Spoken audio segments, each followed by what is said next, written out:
Evangelho segundo São Mateus, capítulo 9. O poder de perdoar.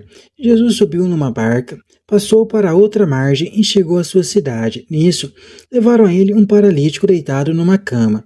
Vendo a fé que eles tinham, Jesus disse ao paralítico: Coragem, filho, os seus pecados estão perdoados. Então alguns doutores da lei pensaram: esse homem está blasfemando.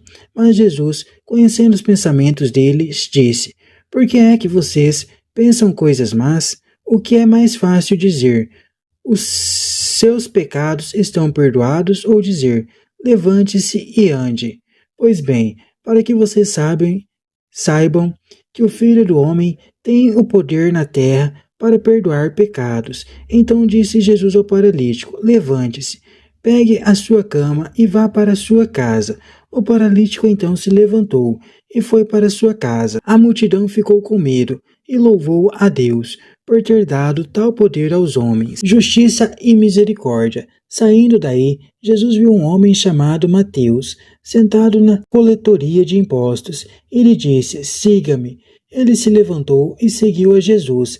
Estando Jesus à mesa em casa de Mateus, muitos cobradores de impostos e pecadores foram e sentaram-se à mesa com Jesus e seus discípulos. Alguns fariseus viram isso e perguntaram aos discípulos: por que o mestre de vocês come com os cobradores de impostos e os pecadores? Jesus ouviu a pergunta e respondeu: as pessoas que têm saúde não precisam de médico, mas só as que estão doentes. Aprendam, pois, o que significa: eu quero a misericórdia e não o sacrifício, porque eu não vim para chamar justos, e sim pecadores. Jesus provoca ruptura. Então os discípulos de João se aproximaram de Jesus e perguntaram: fazemos jejum, por que os teus discípulos não fazem jejum? Jesus respondeu: vocês acham que os convidados de um casamento podem estar de luto enquanto o noivo está com ele? Chegaram dias em que o noivo será tirado do meio deles. Aí então eles vão jejuar. Ninguém põe remendo de pano novo em roupa velha, porque o remendo repuxa o pano, e o rasgo fica maior ainda. Não se põe vinho novo em barris velhos, senão os barris se arrebentam, o vinho se derrama e os barris se perdem. Mas o vinho novo se põe em barris novos, e assim os dois se conservam. Jesus é o Senhor da vida. Enquanto Jesus dizia essas coisas para eles, um chefe se aproximou, ajoelhou-se diante de Jesus e disse: minha filha acaba de morrer, mas vem, põe a tua mão sobre ela e ela viverá. Jesus levantou-se e o seguiu, junto com seus discípulos. Nesse momento, chegou uma mulher que fazia 12 anos. Vinha sofrendo de hemorragia. Ela foi por trás e tocou a barra da roupa de Jesus, porque pensava: ainda que eu toque só na roupa dele, ficarei curada. Jesus virou-se e ao vê-la disse: coragem, filha, sua fé curou você. E desde esse momento a mulher ficou curada. Chegando à casa do chefe, Jesus viu os tocadores de flauta e uma multidão fazendo barulho. Então disse: retirem-se, porque a menina não morreu, ela está apenas dormindo. As pessoas começaram a caçoar dele.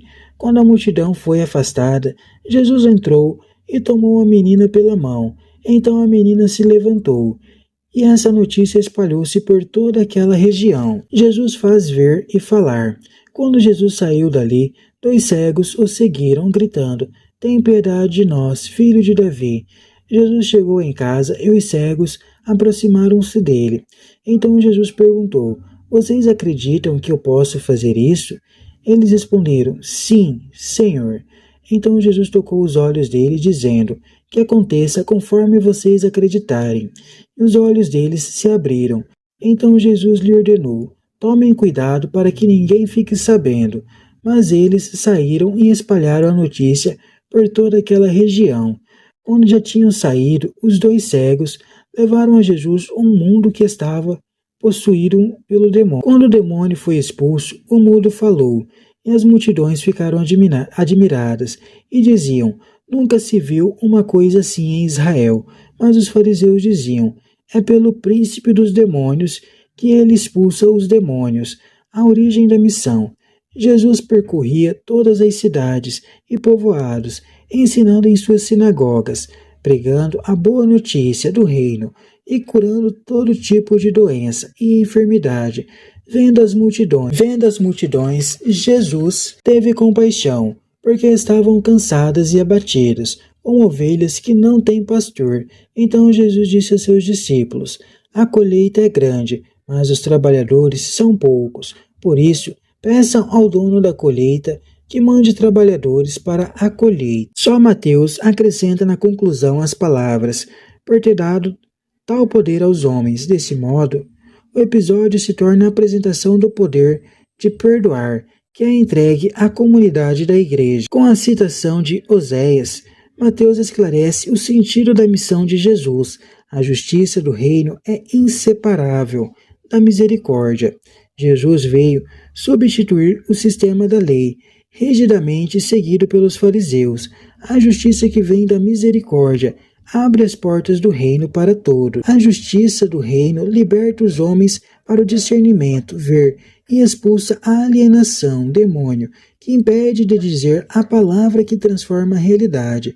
A justiça libertadora, porém, provoca a oposição daqueles que querem apossar-se da salvação, para restringi-la a pequeno grupo de privilegiados. Mateus apresenta um resumo de atividade de Jesus, mostrando a raiz da ação dele.